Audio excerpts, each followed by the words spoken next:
لوگوں کی بہت بڑی انویسٹمنٹ تھی اس کو واپس کیا گیا. پی سی ہوٹلز کو 1 روپے کے عوض پرائیویٹائز کر دیا گیا. اسی طرح سے یہ اتفاق برادرز کو بھی 1 روپے کے عوض واپس کر دیا گیا، جس میں کروڑوں اربوں روپے کی انویسٹمنٹس تھیں جو حکومت نے کی تھی. اس کو وسیع کیا تھا، ایکسپینڈ کیا تھا، اس کے اندر بہت سارے حقوق دیے تھے، مزدوروں کو حقوق دیے تھے، وہاں پہ کام بہت ہوا تھا. لیکن اس کے باوجود کہیں نہ کہیں سے آوازیں اٹھتی تھی ٹریڈ یونین کی. آہستہ آہستہ انہوں نے ٹریڈ یونین کو ختم کرنے کا فیصلہ کیا.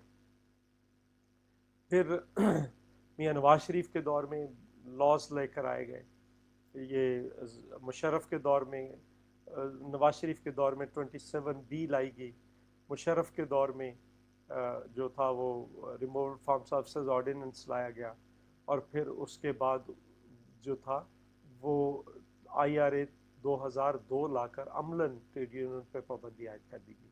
2A کارپوریشن ایکٹ کے اندر انسرٹ کیا گیا. لیکن اگر ہم ذرا غور سے دیکھیں جو نواز شریف کر رہا تھا، جو مشرف کر رہا تھا، یا جو آج کی حکومت کر رہی PIA کے ساتھ، باقی اداروں کے ساتھ، یہ بنیادی طور پر وہ ضیاء الحق کی سوچ ہے جس سے آج ہم لڑ رہے ہیں. آپ کسی بھی شعبے میں چلے جائیں، آپ سیاست میں چلے جائیں تو آپ ضیاء الحق کی سوچ سے لڑ رہے ہیں. آپ صحافت میں چلے جائیں، آپ ضیاء الحق کی سوچ سے، ضیاء الحق سے لڑ رہے ہیں. آپ تعلیم میں چلے جائیں، آپ ضیاء الحق سے، ضیاء الحق کی سوچ سے لڑ رہے ہیں. آپ ادب میں چلے جائیں، آپ ضیاء الحق سے، ضیاء الحق کی سوچ سے لڑ رہے ہیں. آپ آرٹ میں چلے جائیں، کلچر میں چلے جائیں، موسیقی میں چلے جائیں تو آپ ضیاء الحق اور ضیاء الحق کی سوچ سے لڑ رہے ہیں.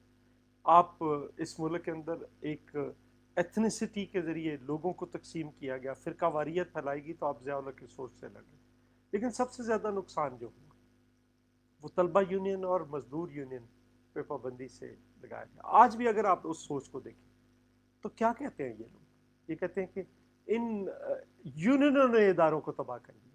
حالانکہ یونینیں اداروں کے حقوق کے لیے، مزدوروں کے حقوق کے لیے، وہاں پہ جو بیوروکریسی کرپشن کر رہی ہوتی تھی اس کے خلاف لڑ رہی ہوتی، تو اس کو عیاں کر رہی ہوتی. تو مثلا PIA کو ایک طیارے کے کریش نے کے ذریعے اس کو دیکھا گیا، تو طیارے کے کریش سے آپ نے اس کی صحیح انویسٹیگیشن نہیں کرائی، لیکن پورا PIA کریش کر دیا. آپ نے کہا کہ یہ لوگ زیادہ بھرتی ہوئے. یہ لوگ زیادہ بھرتی نہیں ہوئے، آپ نے طیاروں کی تعداد کم کرنی شروع کرتے چلے گئے اور آج آپ یہاں پہ پہنچ گئے.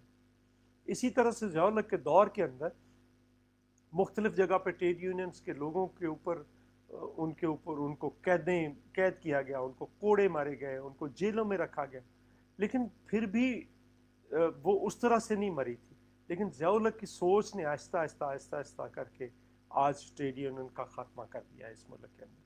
اس سے ایک طرف سماج کے اندر وہ آوازیں موجود تھیں جو کسی بھی ظلم کے خلاف لڑنے کے لیے منظم پلیٹ فارم ایک ان کے پاس موجود ہوتا تھا، اور دوسرا وہ سیاسی جماعتوں کے نیچے ایک منظم ادارے موجود تھے جو سیاسی جماعتوں کو بھی منظم کرنے میں بڑی مدد فراہم کرتے. جب ان پہ پابندی لگی تو ایک طرف سماج کے اندر سے وہ لڑنے کی صلاحیت ختم ہوگی اور سیاسی جماعتوں کمزور ہوگی، جو ضیاء الحق کی سوچ کا ایک پہلو ہے. اگر آج دیکھیں تو آج جہاں پہ آپ دیکھیں گے آپ کو اداروں کے اندر ٹریڈ یونین کا خاتمہ نظر آئے گا، ٹریڈ یونین کو ذمہ دار ٹھہرایا جائے گا. حالانکہ ٹریڈ یونین ایسا نہیں ہے. ٹریڈ یونین تو بڑی رائٹ اور لیفٹ کی تقسیم تھی. ٹریڈ یونین کے اندر تو جو بددیانت ہوتا تھا اس کو تو اس کے خلاف لوگ کھڑے ہو جاتے تھے. ان کے اپنے اندر ہر ادارے کے اندر ریفرینڈم ہوتے، ہر ادارے کے اندر الیکشنز ہوتے. جو ذرا بددیانتی کرتا تھا اس کو اٹھا کر مزدور باہر پھینک دیتے تھے. لیکن آج کیا ہے کہ آج ہر جگہ پہ ان کو ذمہ دار ٹھہرایا جاتا ہے. ہر جگہ پہ اس ایشو پہ کہا جاتا ہے کہ ٹریڈ یونین ذمہ دار ہے. میں سمجھتا ہوں کہ ایسا نہیں ہے. یہ ضیاء الحق کے دور سے لے کر آج تک ٹریڈ یونین کو ایک طریقے سے ختم کر دیا گیا ہے. آج ٹریڈ یونین کے اندر جو لوگ منظم ہیں وہ 1% سے بھی کم مزدور جو ہے وہ ٹریڈ یونین کے اندر منظم ہے. جبکہ ذوالفقار علی بھٹو شہید کے دور میں کم از کم 50% لوگ جو ہوتے تھے وہ منظم ہوتے تھے، وہ متحرک ہوتے تھے ٹریڈ یونینز کے اندر. لیکن آج اس کی بربادی کر دی گئی. یہ ہم ضیاء الحق کی سوچ سے لڑ رہے ہیں. کیسے؟ ہم نے تو پیپلز پارٹی نے ایک بسوس پروگرام دیا تھا بے نظیر امپلائیز اسٹاک آپشن اسکیم کے نام پر.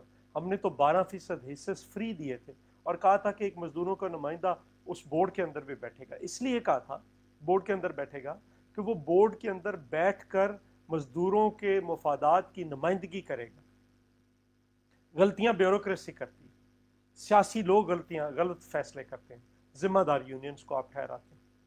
جب یونینز یہ مثلا پی آئی اے کے اندر ایک ایم ڈی نے 3 ارب روپے کے ایسے پرزے منگوا لیے جو پرزے اس وقت چاہیے ہی نہیں تھے، ضرورت ہی نہیں تھی، وہ جہاز جو تھے وہ ایبسلیٹ ہو چکے تھے، لیکن وہ منگوا لیے، وہ پڑے ہوئے ہیں. آپ نے لاکھوں روپے پہ ڈائریکٹرز رکھے ہوئے ہیں، لیکن کوئی بندہ یہ سوچنے کے لیے سننے کے لیے تیار نہیں ہے کہ پی آئی اے کے اندر جو سیلری امپیکٹ ہے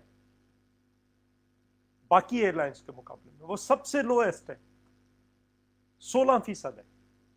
جو ماٹھی سے ماٹھی جو ایتھوپیا کی ایئر لائن ہے اس کا بھی 23% سے زیادہ ہے، اس کا سیلری امپیکٹ 16%. اور جب بھی آپ بات سنیں گے وہ کہیں گے ٹریڈ یونین نے تباہ کر دیا ہے، سارے ادارے برباد کر دیے. ریلوے کے اندر دیکھیے، لیکن مسئلہ کیا ہے؟ ریلوے ہو، پی آئی اے ہو، یہاں پہ کچھ سیاسی غلطیاں ہیں. آپ کہیں گے آپ نے سیاسی بھرتیاں کی جو ہم نے ریگولر کیے، میں اس کمیٹی کا ممبر تھا، وہ تو ہم نے بھرتی نہیں کیے تھے، وہ تو سارے مشرف کے دور میں بھرتی ہوئے تھے، نواز شریف کے دور میں بھرتی ہوئے تھے، لیکن ہم نے ان کو ریگولر کیا چونکہ ان کا حق تھا کہ ان کے اوپر لٹکتی تلوار نہیں ہونی چاہیے کہ آپ صبح جب وہ تیار آفس جائے تو پتہ چلے اس کو نکال دیا گیا. یہ نہیں ہو سکتا تھا. ہم نے ان کو ریگولر کیا اور ان کے لیے قانون بنائے، آئی آر اے 2012 بنائے، ریموور فرام سروسز آرڈیننس کا خاتمہ کیا، 2A کا خاتمہ کیا، باقی سارے ادارے. ضیاء الحق کی سوچ سے لڑتے لڑتے آج ہم یہاں پہ پہنچ گئے. آج جو عمران خان ہے وہ اس نے جب ریٹائرمنٹ لی تھی تو اس کو ضیاء الحق واپس لے کر آیا تھا، باقی لوگوں کو کون لے کر آیا تھا؟ ضیاء الحق کی سوچ جو تھی وہ اس کا آج ہم ہر شعبے کے اندر مقابلہ کر رہے ہیں. سیاست کے اندر صحافت کو دیکھیں کس طرح سے ان لوگوں کو جو جینون لوگ تھے ان کو کس طرح سے نکالا جا رہا ہے. ضیاء الحق کے دور میں کیسے صحافت کے اوپر پابندیاں تھیں، سیاست کے اوپر پابندیاں تھیں، تعلیم کا کیا حال تھا باقی جگہوں پہ. لیکن ایک میں کہنا چاہ رہا ہوں، آج انڈیا کے اندر مودی کی حکومت ہے، مودی بھی یہی کر رہا ہے جو ضیاء الحق نے کیا تھا. وہ انڈیا کا ضیاء الحق ثابت ہوگا. مودی بھی وہ ٹریڈ یونینز پہ پابندی لگا رہا ہے، سرمایہ داروں کو فائدہ دے رہا ہے، نام غریبوں کا لے گا، فائدہ سرمایہ داروں کا دے گا. اور آج انڈیا کی ٹریڈ یونین بھی اسی طرح سے وہ فیس کر رہی ہے، سب کچھ فیس کر رہی ہے جس طرح سے یہاں پہ پاکستان کی ٹریڈ یونین فیس کر رہی ہے. اس لیے میں سمجھتا ہوں کہ آج 5 جولائی کا سبق یہ ہے کہ ہم آج 5 جولائی کے حوالے سے لڑیں، اس سے ضیاء الحق کی سوچ سے لڑیں، وہ جہاں جہاں پہ موجود ہے اس سے لڑیں. چونکہ لوگوں نے بڑی قربانیاں دی ہیں ضیاء الحق کے خلاف. 11 سالہ طویل ماشاء اللہ نے ذوالفقار علی بھٹو سے لے کر رزاق جھرنا، ادریس توتی، ادریس بیگ، ایاز سمو، ان سب نے بڑی قربانیاں دی، لیکن ان قربانیوں کے نتیجے کے طور پر باوجود ان قربانیوں کے ہم آج اس سطح پہ کھڑے ہیں کہ پھر آج جس شعبے کے اندر جاتے ہیں، جس ادارے کے اندر جاتے ہیں، ہمیں ضیاء الحق کا سامنا کرنا پڑتا ہے. وہ ذوالفقار علی بھٹو شہید نے کہا تھا اپنی آخری کتاب میں، اگر مجھے قتل کر دیا گیا، اس کے اندر لکھا تھا جو بڑے لوگ ہوتے ہیں وہ غلطیاں نہیں مانتے، غلطیاں کرتے نہیں ہیں، اس لیے وہ بڑے ہوتے ہیں. اگر کر لیں تو وہ مانتے نہیں ہیں، چونکہ ان کی غلطیاں جو ہوتی ہیں وہ ذاتی غلطیاں نہیں ہوتی، وہ قوموں کو ان کے خمیازے بھگتنا پڑتے ہیں. وہ وقت بھی دیکھا ہے، کسی شاعر نے کہا تھا نا کہ وہ وقت بھی دیکھا ہے، تاریخ کے لمحوں نے، تاریخ کی گھڑیوں نے، لمحوں نے خطا کی تھی، صدیوں نے سزا پائی. تو وہ ایسے ہی ہوتا ہے. تو بھٹو صاحب نے اپنی صرف ایک غلطی مانی، انہوں نے کہا کہ میری یہ سب سے بڑی غلطی تھی کہ میں نے دونوں طبقوں کو ساتھ لے کر چلنے کی کوشش کی، میں نے دونوں طبقوں کے درمیان آبرو مندانہ صلح کرانے کی کوشش کی، میں نے دونوں طبقوں کے درمیان، غریبوں اور امیروں کے درمیان پل بننے کی کوشش کی. لیکن تاریخ کا یہ سبق ہے کہ ایک طبقے کی موت دوسرے کی فتح ہوتی ہے، دوسرے کی زندگی ہوتی ہے. اس لحاظ سے، اس حوالے سے میں سمجھتا ہوں کہ یہ آخر پہ پھر انہوں نے لکھا کہ میرے آخری تجزیے میں ان دونوں میں سے ایک طبقہ حتمی طور پر فتح حاصل کرے گا، اور میرے نزدیک وہ طبقہ اس ملک کا محنت کش طبقہ ہوگا اور مزدور ہوگا. مزدوروں کو آج پھر منظم ہونے کی ضرورت ہے. اگر آپ منظم نہیں ہوتے. تو یہ جو روز ہمیں سبق دیتے ہیں کہ یہ مافیا ہے، کارٹل ہے، کارٹل کیسے پیدا ہوتے ہیں؟ مجھے یہ بتائیں کہ جب یہاں پہ شوگر کا کارٹل ہے، آئل کا کارٹل ہے، سیمنٹ کا کارٹل ہے، گھی کا کارٹل ہے، انہوں نے شوگر ملیں پرائیویٹائز کر دی، جو جو ریاستی کنٹرول میں تھی، جن کو حکومت ریاست چلا رہی. ہمارے یہاں پہ ایک پتوں کی شوگر مل ہوا کرتی تھی، اور پھر اس کے بعد برادر شوگر مل لگی، یہ میاں نواز شریف کی فیملی نے لگا لی. پتوں کی شوگر مل کے اندر جب بھی گنا جاتا تھا اس کا تول پورا ہوتا تھا، اس پہ کاٹ نہیں کاٹی جاتی تھی، پیمنٹ ٹائم پہ ہوتی تھی، اور پیمنٹ پوری ہوتی تھی. کوئی درمیان میں کھڑا نہیں ہوتا تھا جو کسانوں سے اس کی پرچیاں لے کر اس کو کم پیسے دی. چینی بنتی تھی، چینی گورنمنٹ کے پاس ذخیرہ ہو جاتی تھی. جب یہ پرائیویٹ اونرز چینی کی قیمت بڑھانے کی کوشش کرتے تھے، قلت پیدا کرتے تھے، تو حکومت اپنے ذخائر سے وہ چینی مارکیٹ میں لے آتی تھی. لہٰذا وہ کارٹل نہیں بن پا رہا تھا، مافیا نہیں بن رہا تھا.